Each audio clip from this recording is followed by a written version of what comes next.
फुलांचा वर्षाव करायचा आहे। आपण हातामध्ये फुल घ्या।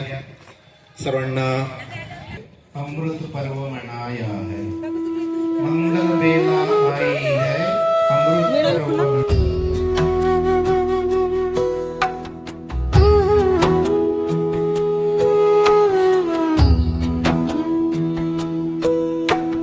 धम्माचा हा सूर्य तळपे उंट खाण्याच्या भूमीवर, प्रज्ञाशील करुणेचा हा जागर साऱ्या जगावर। भदंत धम्म सारथी धम्म धुरा वाहती,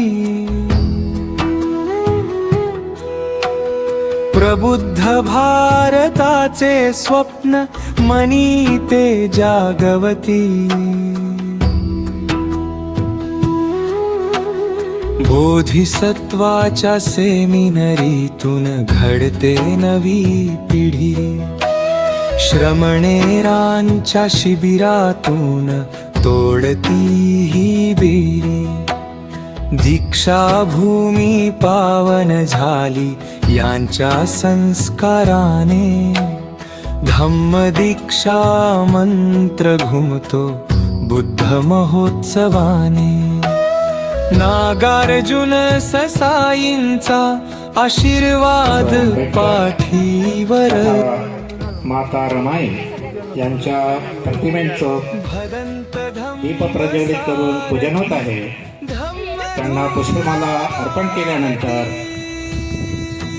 पाहुण्यांचं सत्कार मूर्तीचं सभामंचावर आगमन हे आपण सर्वांना आग्रह आहे की आपण आपल्या स्थानावर नंतर बसायचं आहे आणि इथे प्रसार कार्यक्रमाला सुरुवात। धम्मात ईश्वराची गरज नाही सांगती ते साऱ्यांना, तर्क आणि विज्ञानाचा मार्ग देती मनांना।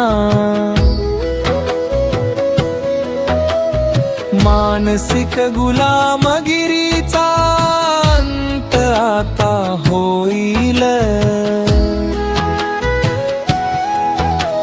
सम्यक दृष्टीचा हा प्रकाश घराघरात जाईल।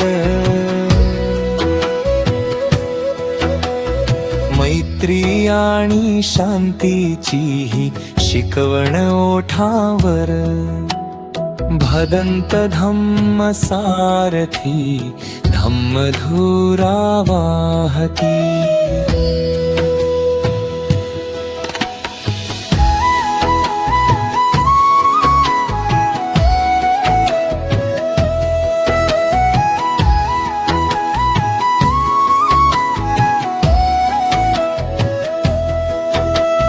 यूट्यूब टीव्ही वरती विचार त्यांचे गाजती, भीमदीक्षा धम्म दीक्षा क्रांती नवी गाठती।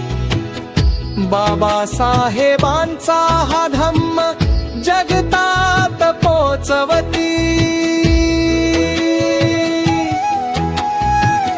अंधाराला छेदुनिया करुणी तथागत भगवान गौतम बुद्ध, तसंच symbol of knowledge doctor Babasaheb Ambedkar यांना विनम्र अभिवादन। आजच्या या भदंत धम्मसारथीजी यांच्या 75व्या जन्मदिनानिमित्त कार्यक्रमाला प्रमुख पाहुणे म्हणून लाभलेले भदंत आर्य नागार्जुन सुरई ससाईजी। खरं तर जेव्हा भंतेजींना मी म्हटलं की भंतेजी आपण वाढदिवस साजरा करू तुमचा, तर भंतेजींची इच्छा नव्हती की अशा कामं करायचे नाही म्हणून, वाढदिवस वगैरे मला आवडत नाही। परंतु या बुद्धिस्ट सेमिनरीच्या ज्या आमच्या साप्ताहिक वर्गाच्या उपासिका आहे आणि बुद्धिस्ट सेमिनरीचे जे आमचे सर्व कार्यकर्ते भंतेजीचा वाढदिवस साजरा करावा म्हणून आज आपण इथे भदंत धम्मसारथीजी यांच्या जन्मदिनानिमित्त आपण सर्व उपस्थित आहात. आपण सर्वांचं बुद्धिस्ट सेमिनरीतर्फे खूप खूप स्वागत. खरं बघितलं तर माझा आणि भदंत धम्मसारथीजीचा यांचा संबंध 17 जून 2022 पासून आलाय. 17 जून 2022ला मी या सेमिनरीमध्ये आलोय आणि त्यांना मला दीक्षा दिली, दीक्षित केलं. पुढे भंते सूर्य ससाईजींनी मला 31 मार्चला त्यांचं जे आधी सरकारी ते सेवा कर्मचारी होते ते एक अधिकारी विस्तार अधिकारी म्हणून त्यांनी काम केलेलं आहे आधी. परंतु विस्तार अधिकारी असताना सुद्धा किंवा शिकत असताना सुद्धा त्यांच्या मनामध्ये बाबासाहेब आणि बुद्धांच्या विषयी प्रेम होतं, करुणा होती आणि बाबासाहेबांविषयी एक खूप मोठा आदर होता. ते जेव्हा नोकरीही करायचे, नोकरी करत असताना सुद्धा त्यांनी घरी पूर्णपणे पगार कधीच घरी नेलेला नाही. आणि भंतेजींना जे घडवण्यामध्ये जे महत्वाची, जशी बाबासाहेब आंबेडकरांच्या मागे माता रमाईची होती, त्याचप्रमाणे भंतेजींना घडवण्याच्या मागे जी भूमिका होती ती आमची आई चंदाई, कृपया उभं राहावं चंदाईनी. आणि त्यांच्या त्यागामुळे भंतेजी घडले. भंतेजी जेव्हा नोकरीवर होते त्यावेळेस भंतेजींनी कधी कोणत्याच महिन्याला परिपूर्ण पगार घरी नेला नाही. तरी आमच्या माता चंदा आईने कधी तक्रार केली नाही. त्यामुळे भंतेजी धम्माचं काम व्यवस्थितपणे करू शकले. भंतेजींनी स्वतःचं असं कधी घर बांधलेलं नाही किंवा स्वतःची त्यांची काही मोठी इमारतही नाही. आजही घर बांधलं तर टिनाच्या शेडमध्ये चंद्रपूरला भंतेजीचं घर आहे. भंतेजीच्या माध्यमातून आताही जरी सेवानिवृत्त असले तरी भंतेजीच्या पेन्शनच्या माध्यमातून जेव्हाही आमच्या सेमिनरीला कधी पैशाची आवश्यकता पडते, कोणत्या गोष्टीची आवश्यकता पडते, तर आम्ही त्यांच्या पेन्शनमधून पैसे वापरतो. या पद्धतीचा त्याग भंतेजीचा आहे. भंतेजींना नागपूरमध्ये चंद्रमणी नगरमध्ये राहत होते आधी.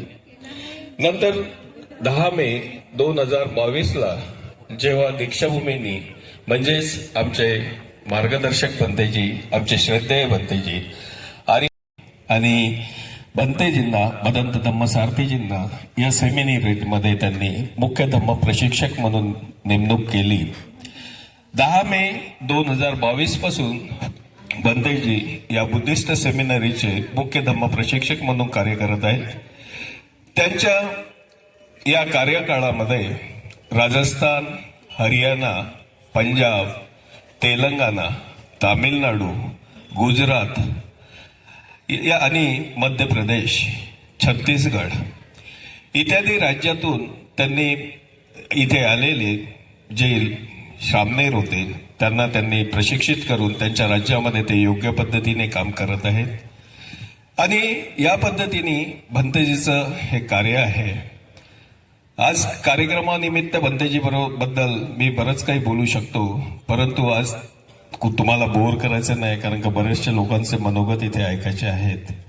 त्यामुळे मी इथेच थांबतो आणि बुद्धिस्ट सेमिनरीच्या वतीने भदंत धम्मसारथीजी यांना 75व्या जन्मदिनाच्या खूप खूप शुभेच्छा व्यक्त करून, मंगल कामना व्यक्त करून मी इथेच थांबतोय.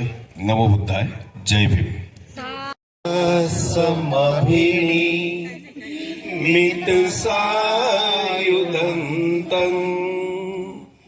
गिरिमेखलं उदित घोर ससेनमारं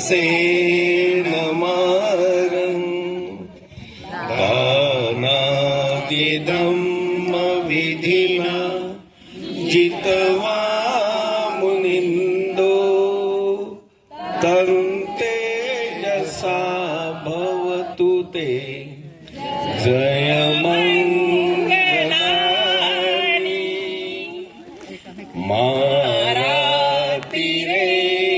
मारातिरेकमभियो जित परती घोरं पनालवखम खमधान्तयान्तं खन्ति सुदन्तविधिना जित्वा मुनीन्दो तन्ते यसा भवतु ते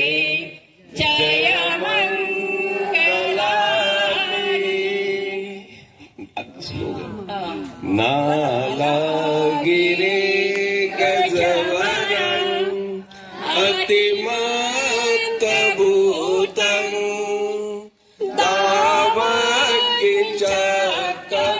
दावकिचकमसनीव सुदारुणन्तं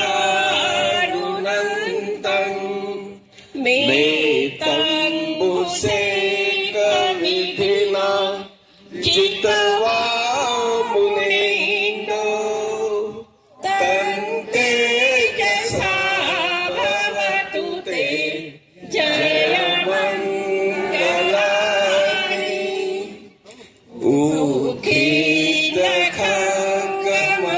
उखिदखगमतिहतं सुदारुणन्तं धावन्ति योजनपथं गुलिमालवन्तं देवी संखतमनो जित्वा मुनीन्दो तन्ते यसा भवतु ते जयमङ्गलानि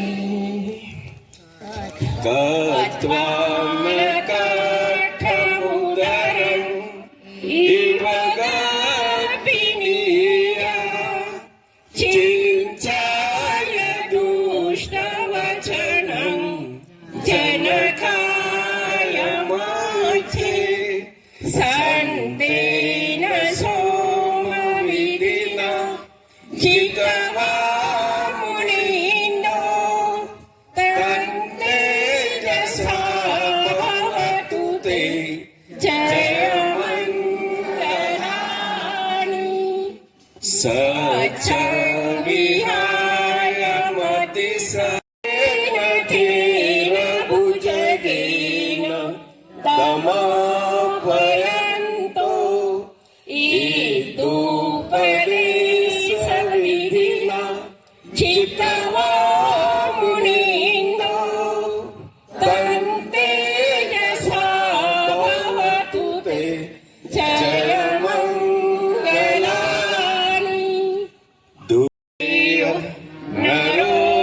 नरोसपयो दानादिधर्मविधिना जित्वा मुनीन्दो तन्ते यसा भवतु ते जयमङ्गलानि जयमङ्गलानि जयमङ्गलानि Happy birthday to you. Happy birthday to you. Happy birthday to you. Bante ji. Birthday. दिल ये गाए बार बार दिन ये गाए बार बार दिल ये गाए हम जियो हजारों साल ये मेरी है आरज़ू हैप्पी बर्थडे चा तू शिल्पकार आहे सुगंधा परे तव कीर्ती द्विगंधात वाहे द्विगंधात वाहे भारतीय घटनेचा तू शिल्पकार आहे सुगंधा परी तव कीर्ती दिगंधात वाहे दिगंधात वाहे भारतीय घटनेचा भक्तिभाव श्रद्धा सुमने तुला अर्पिताना कंठ दाटुनी अनुचा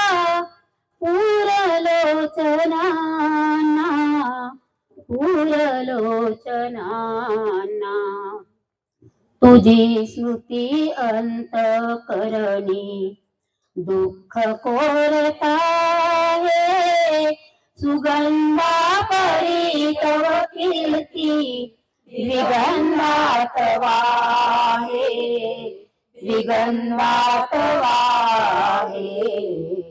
भारतीय घटनेचा तू शिल्पकार आहे सुगंधा परी तव कीर्ती विगंधात वाहे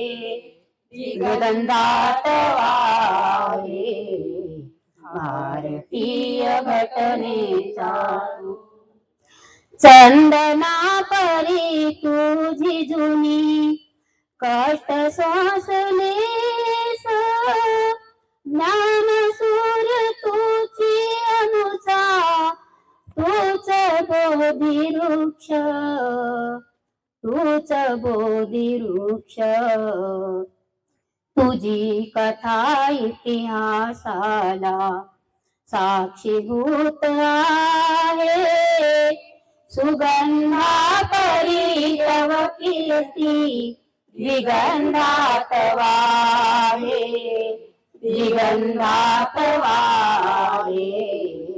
भारतीय घटनेचा तू शिल्पकार आहे सुगंधा परी तव कीर्ती विगंधात वाहे भारतीय घटनेचा तू शूद्र म्हणून जे मानव हीन लेखलेले तमातून काढून का तू प्रकाशित केले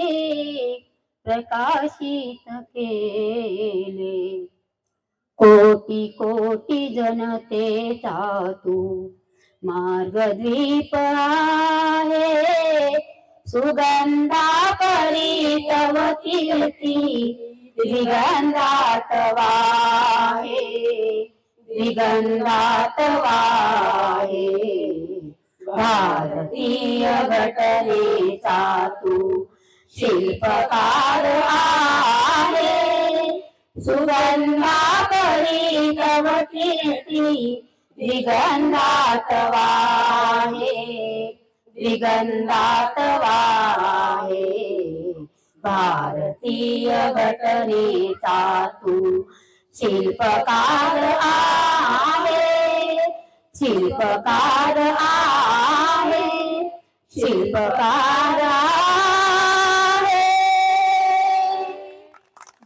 जय Bhim. All respective venerable teachers, dignitaries, elders, and all my dear friends.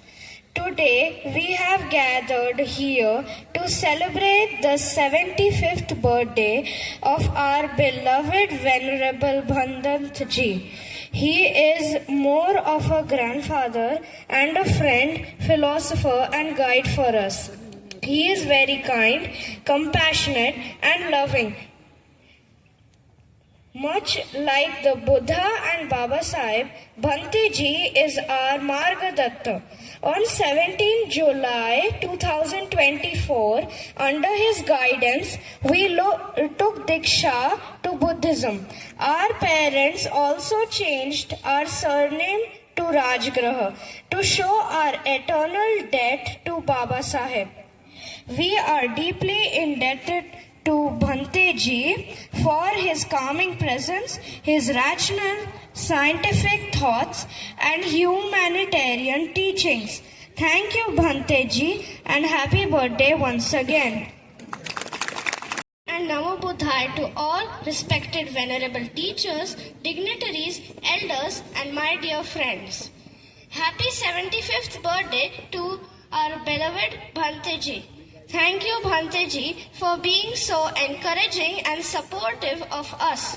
You are the guide my parents turn to when they are searching for a right view or samyak drushti. Due to your advice, we are now growing up to be happy, confident Buddhists as Baba Sahib wanted us to be. I also appreciate the statue of Baba Sahib and Ramai and this beautiful green oasis of this seminary where I can run and explore and learn. Thank you, Bhanteji, and happy birthday once again.